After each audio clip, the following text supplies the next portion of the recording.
Hello बच्चों, let's read the question. The question says, what was proto-industrialization? Explain the importance of proto-industrialization. Question में हमसे पूछा गया है प्रोटो इंडस्ट्रियलाइजेशन क्या था और इसकी क्या इंपॉर्टेंस थी, उसके बारे में हमें बताना है. Let's read about the answer. Answer is proto industrialization. देखिए प्रोटो इंडस्ट्रियलाइजेशन क्या था. Before the factories began to appear on the landscape of England and Europe, large scale industrial production for an international market was going on. It was done in homes. देखिए proto industrialisation की अगर हम बात करें तो proto जो word है इसका मतलब होता है एंशियंट, पुराना, प्राचीन.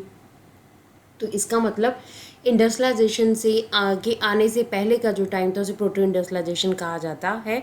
तो फैक्ट्रीज़ के आने से पहले भी इंग्लैंड और यूरोप में मास प्रोडक्शन हो रही थी, पर वो प्रोडक्शन इंडस्ट्रीज़ में नहीं हो रही थी बल्कि घर में हो रही थी, घरों में हो रही थी. This is known as proto industrialization. अब इसकी क्या इंपॉर्टेंस है उसके बारे में भी देख लेते हैं. In urban areas, there were craft guilds which produced a variety of things much before the introduction of machines. देखिए अर्बन एरियाज़ में क्या था, क्राफ्ट गिल्ड्स थे और जो कि अलग अलग तरह की जो हैं वो चीज़ों को बनाते थे. एंड ये क्या था, ये तब भी होता था जबकि मशीन्स नहीं बनती थी. तो इस तरह से प्रोटो इंडस्ट्रियलाइजेशन में शहरों में उस टाइम के ऊपर क्राफ्ट प्रोडक्शन होती थी और वो वैरायटी ऑफ थिंग्स बनाई जाती थी इंटरनेशनल मार्केट के लिए मशीनों के आने से पहले. तो इससे हमारे पास काफ़ी वैरायटी ऑफ गुड्स देखने को मिलती थी मार्केट में. So in the rural areas merchant set up their own industrial units. अब रूरल एरिया में क्या हुआ, गांव के एरिया में क्या हुआ, मर्चेंट्स ने जो है अपने इंडस्ट्रियल यूनिट्स को सेटअप किया. Where work was done manually, जहाँ पे काम हाथों से किया जाता था. Many workers produce in family farms.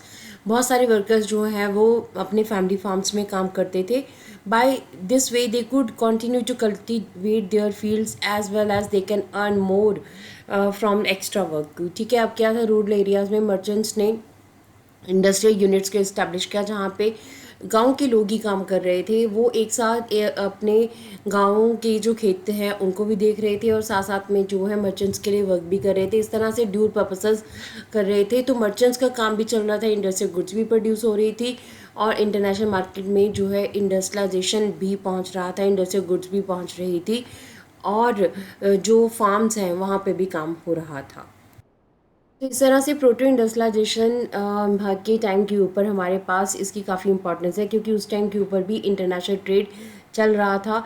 चाहे वो घरों में ही प्रोडक्शन हो रही थी, वो इंटरनेशनल ट्रेड जो है वो यूरोप में बहुत अच्छे तरीके से चल रहा था.